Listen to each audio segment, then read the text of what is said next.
Alright, we are back again working on the E36, and if you know these cars, like I mentioned earlier, they love to leak. Another problem is the power steering.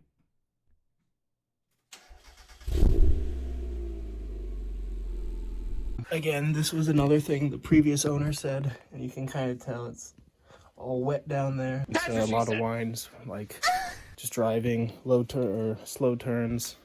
I got this lovely Chase Bays kit here. Got this Chase Bays power steering kit, so I will look up a diagram. I already kind of have, but it doesn't look too hard. I don't know. It's kind of in a weird position. I don't know if I have to take all this apart. I'm gonna jack up the car, go from the underside. Nice. And of course, I'm gonna time lapse it, show you all the issues I run into, which hopefully are none. I might install this X-Brace here, so I painted it, gold. I love gold. I'm doing the X-Brace first, so there it is. Kind of got the old one off. Nice. Just making sure it'll line up, because I wasn't sure if this was gonna fit. That's what she said. And then Bimmer World has these for like 10 bucks, all new hardware. These are either rivets or inserts, so that if you don't have the preset holes, which I may or may not, mine may or may not be threaded, so we're gonna find out. You use these, you can see. It's all for the same car, hopefully. So we're gonna double check everything and then secure it with some orange Loctite. Guess what? Great news. Good news, everyone. These are the holes. There's no threads, so this bolt will just do that. So, fun stuff. I think I have to drill, I think I have to drill this out and then put these in, I guess. In fashion with this car, I gotta modify stuff and do more work. So I'm gonna use a 1/2-inch drill bit, drill out the holes that were in the subframe, so I can use this riv nut tool or riv nut and put it in there. I don't have a riv nut tool, but Jack does. All right, now we're just gonna zap these holes in here, and hopefully I can get the bit in without going all the way through. So so we got one in, drilled the holes out 1/2 inch, and you just kind of pop on in there. There, just like that. And then I'll use the riv nut tool and make them suck. Yeah, put that guy in. That's what it looks like. And then once you use the riv nut gun here, basically pulls the threads forward. It smushes them in there, so it's not gonna go anywhere, hopefully. I was able to get all of them in so far, so now I'm gonna put the brace up, Loctite all these bolts, and then torque them in. Wow! Just mounted up the X-Brace, so it's a big bolt there, and then 2 more on the holes that I riv nutted in. It's pretty sturdy. I put thread locker on them. Guess that means I gotta start power steering, so that's what we're gonna do, I guess. Way down there.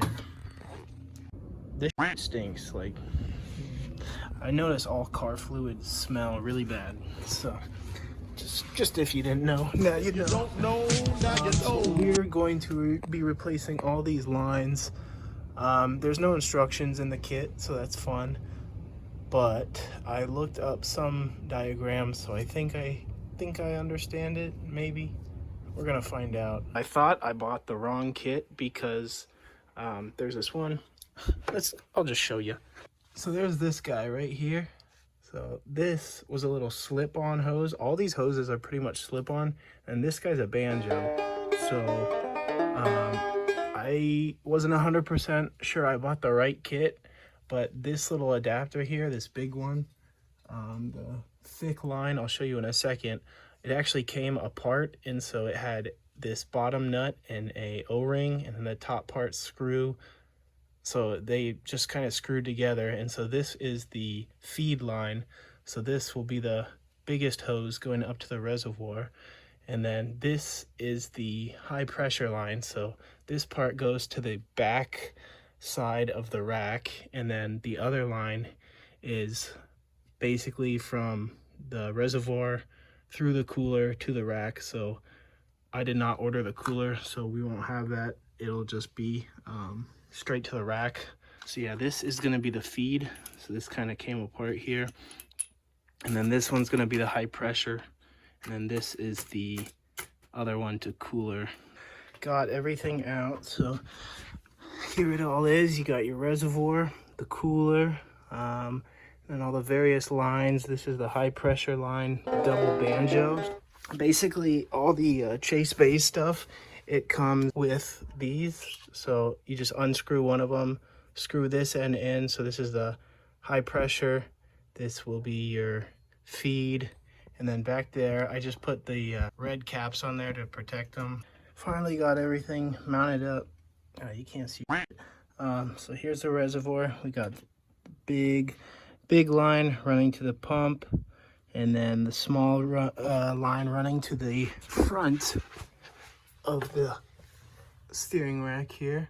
All right, so I was about to bleed the power steering, and luckily Chase Bays actually has a video and then all these tips on how to bleed the system. So I'm gonna follow this so I don't mess it up. Where was it? Yeah, their steps are right here, so make it pretty hard to mess up. Are you sure about that? And hopefully the car is fine. I just filled the reservoir with power steering fluid, and then I rotated the steering wheel just back and forth, just like this. Make some weird noises like that. All right, so she's running. I did a turn test on the ground. So far, no leaks.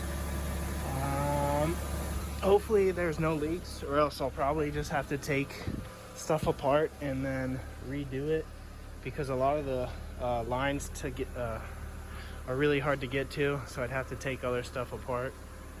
Backing out of here is going to be fun, but now I'm going to test drive it. It says drive it 15-20 minutes, so I'm going to do that. All right, so a little test drive. It was whining a bit. I'll have to test it out more. It feels pretty heavy still.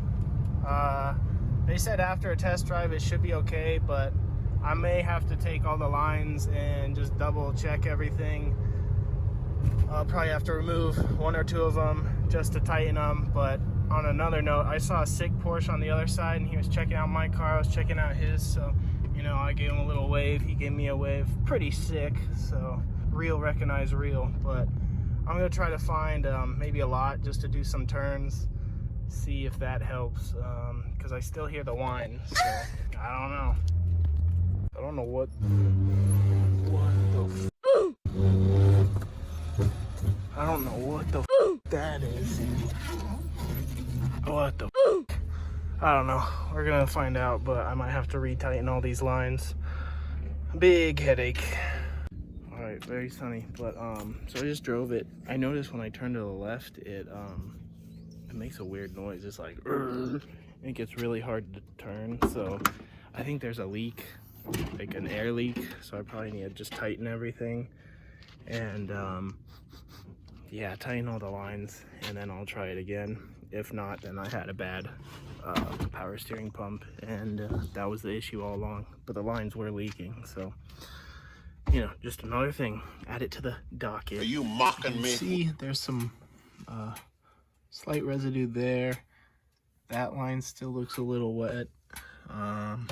Oh, dude, I think I'm gonna have to like try to take one of them off and tighten everything. I think they all need to be a lot more tightened. They ask you how you are, you just have to say that you're fine when you're not really. So I did a thing. I took off the reservoir. I'm gonna clean it up. Since I saw there was some, well, everything's wet now, but these two fittings were wet underneath. So I disconnected all the lines, got the feed one on the reservoir. I'm going to tighten these ones up even more now that nothing's in the way, and then I'll tighten up these. But hopefully this resolves the issue, or if not, it's probably this guy, a bad power steering pump. So that would not be very fun to do, because I'd basically have to do this again. All right, I just drove it again. Still whines. I think I just have a bad pump. Yeah, I guess this is kind of a fail. The system might still have air in it. I could bleed it again. I might try, but I ordered a new power steering pump just in case. So it was on sale, $7 off. So I ordered it, and I don't know when I'll do it, but I'll switch it out, and hopefully it fixes everything. If not, I don't know. Bye.